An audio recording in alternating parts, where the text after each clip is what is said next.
The Assembly will now hear an address by His Excellency Mamadi Doumbouya, President of the National Committee for the Reconciliation and Development, President of the Republic of Guinea, Head of State. I request protocol to escort His Excellency. En nombre de la Asamblea General. On behalf of the General Assembly, I have the honor to welcome His Excellency Mamadi Doumbouya, President of the National Committee for Reconciliation and Development, President of the Republic of Guinea, Head of State, and I invite him to address the Assembly.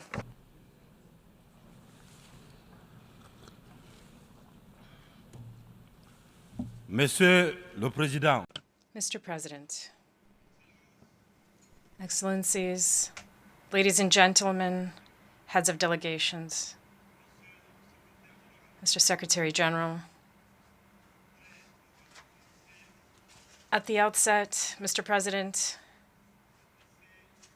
I would like to extend the warm congratulations of the Guinean delegation on your brilliant election to the presidency of the 78th session of the United Nations General Assembly. Before this august assembly, I would also like to assure you of my country's support. I take this opportunity to also pay a well-deserved tribute to your predecessor, Mr. Shabakorsi of Hungary. To Mr. Secretary General Antonio Guterres, I extend my gratitude for the dedication with which he leads our organization. Mr. President, ladies and gentlemen, in coming to take part in the work of the 78th regular session of the General Assembly, I'm fulfilling a duty, that of conveying the warm greetings of the sovereign people of Guinea. My country continues to place hope in the United Nations to find appropriate solutions to the issues our world continues to face. In this context, Mr. President, we believe that the fundamentals which underpinned the creation of our organization must adapt to the profound changes in our society. The theme of this session, peace, prosperity, progress, and sustainability, is topical, evocative, and deserves particular attention on our part. There is a coup epidemic in Africa. Following the COVID-19 pandemic, the continent has been hit by an epidemic of military putsches, particularly in the French-speaking countries south of the Sahara. Everyone condemns them, sanctions them, is disturbed by the sudden resurgence of this phenomenon that we had thought was a thing of the past, and rightly so. But what I wish to say is that the international community must have the honesty and the rectitude to not content itself simply with denouncing the consequences. Rather, it must look to and address the causes. Coups d'etat have multiplied in Africa in recent years because there are deep-rooted reasons for this. And to remedy the problem, ladies and gentlemen, we must look at these root causes.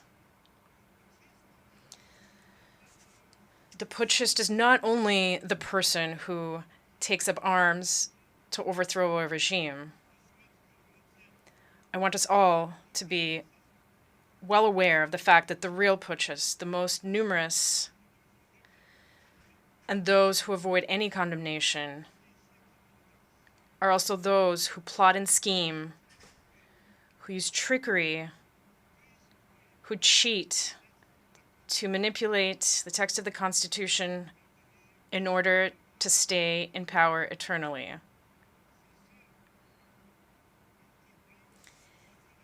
It is those in white-collar jobs who change the rules of the game as the game unfolds in order to keep the reins of power in their hands. These are the most numerous kinds of putschists.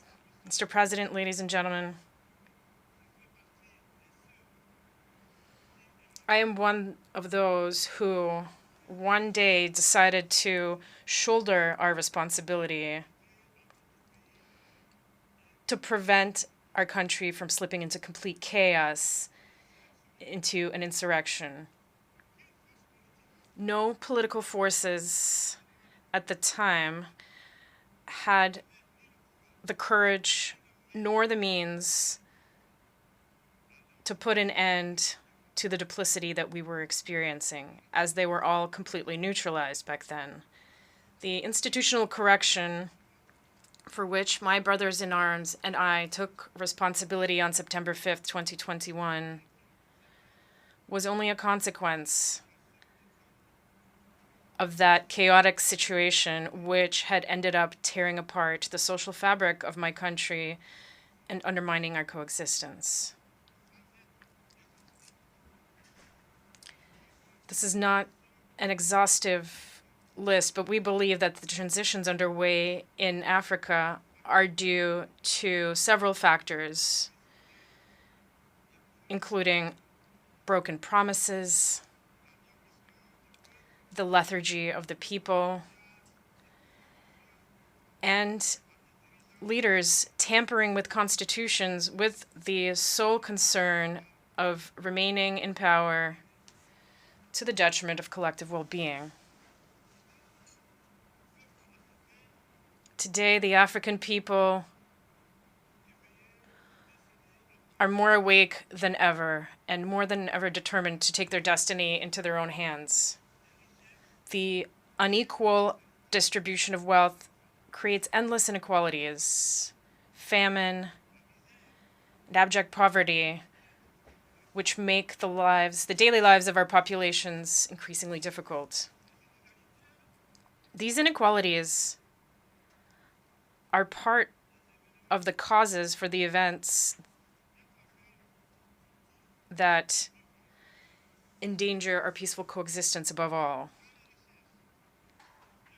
When the wealth of a country is in the hands of an elite, while newborns die in hospitals due to a lack of incubators, it is not surprising that in such conditions we are seeing transitions in order to respond to the profound aspirations of the people. Africa, ladies and gentlemen, is suffering from a governance model that has been imposed on it. A model that is certainly good and effective for the West, which developed it over the course of its history, but which is difficult to incorporate and adapt to our realities, our customs, and our environment. Alas, I have to say that the graft did not take.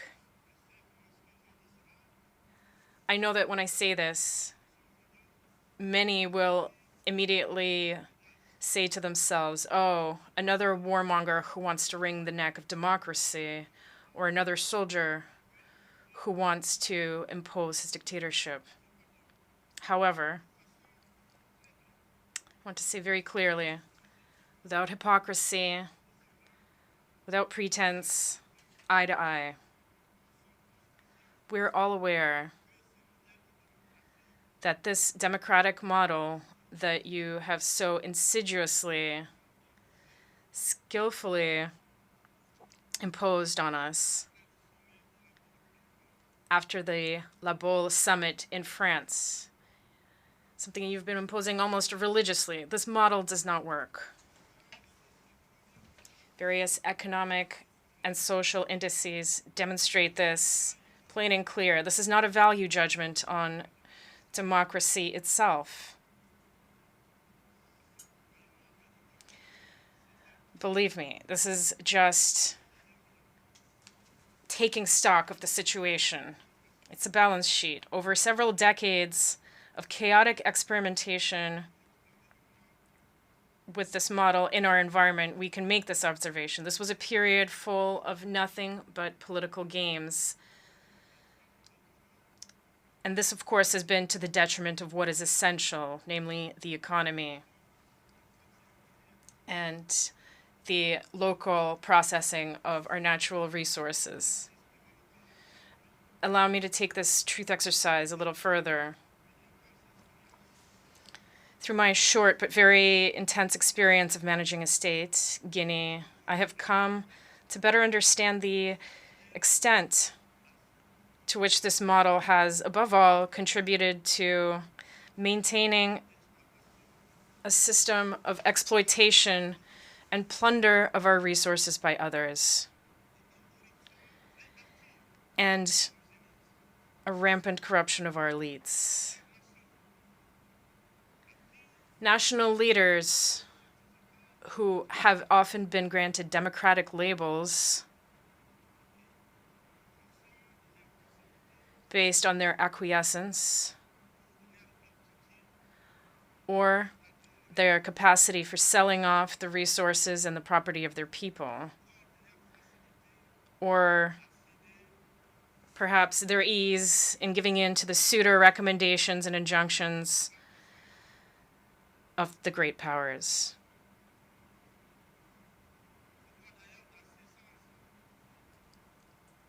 I must confess in this regard that everything that I am facing goes beyond all imagination. These are the same people who profess democracy, transparency, who denounce poor governance and corruption, who dictate the rules. It is they who, behind the scenes, very discreetly and underhandedly, are increasing pressure to make us cede our national wealth through unconscionable leonine contracts. I understand certain leaders and some of my predecessors who, because they possess certain weaknesses, because they were under pressure, or because they had skeletons in their closets, or particularly because they had a political agenda, gave in to what was being asked of them. I understand them, even if I do not approve. In some cases, I was even reminded that if I had a political agenda, I would be less comfortable carrying out the reforms that my government and I are tackling. One thing is certain. We have but one concern, and that is the well-being of the people and living together. This is our priority. This is why the transition I lead has chosen to focus methodically on clear objectives in a precise order: the social, the economic, and the political.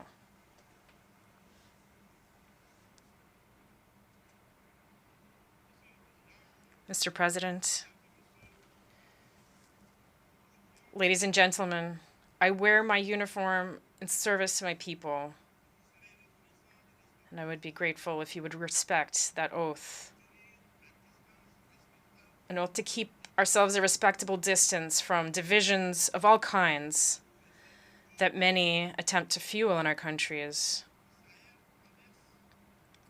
The Sahel is undergoing one of the most serious crises in its very long history.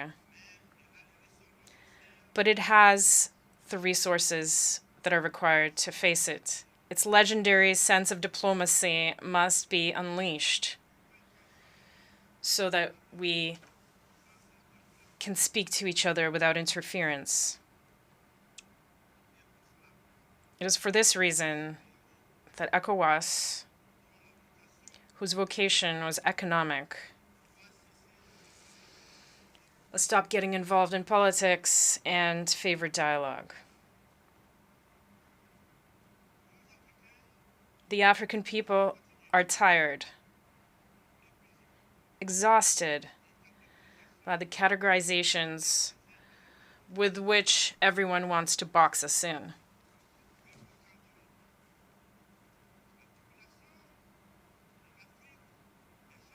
Africa's population is young.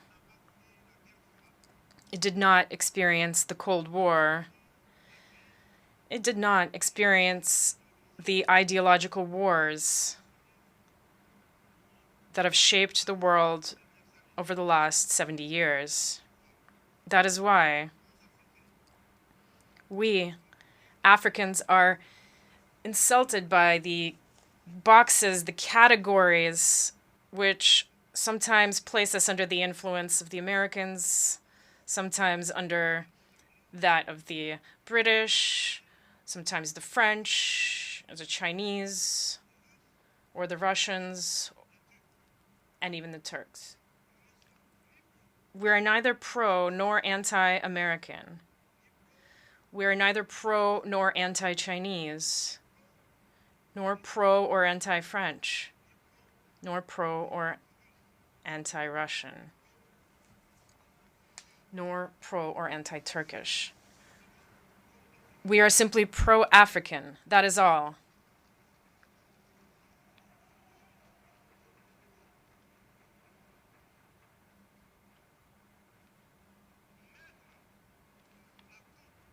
Placing us under the influence of this or that power is an insult.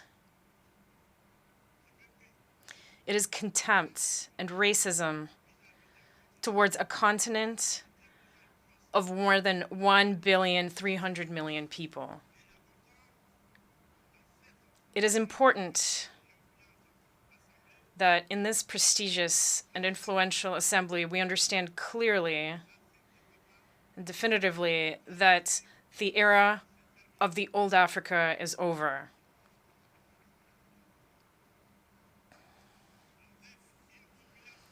With a population of more than 1 billion Africans, around 70% of whom are young people who are completely free, open-minded, open to the world, and determined to take their destiny into their own hands.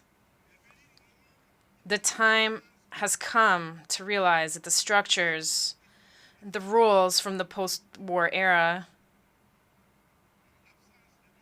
established in the absence of our states, which did not yet exist at the time, are obsolete.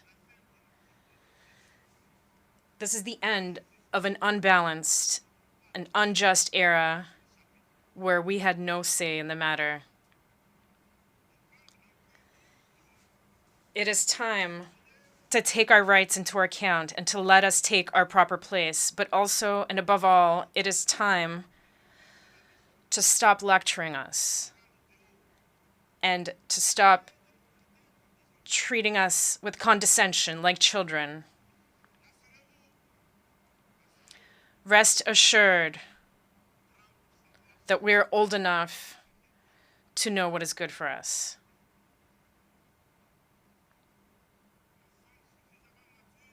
We are mature enough to define our priorities,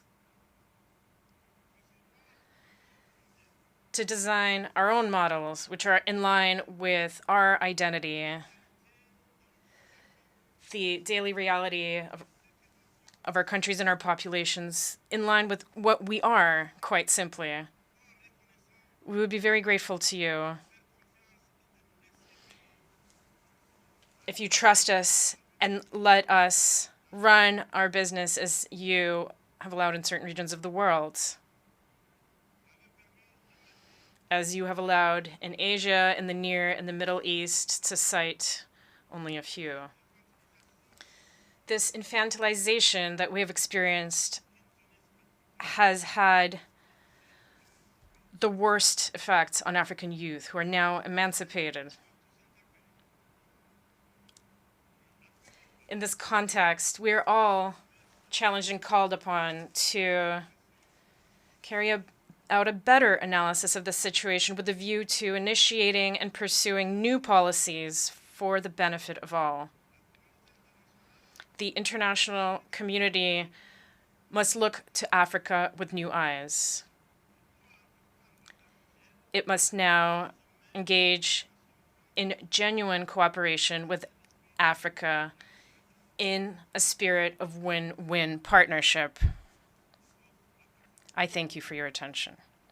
Thank you.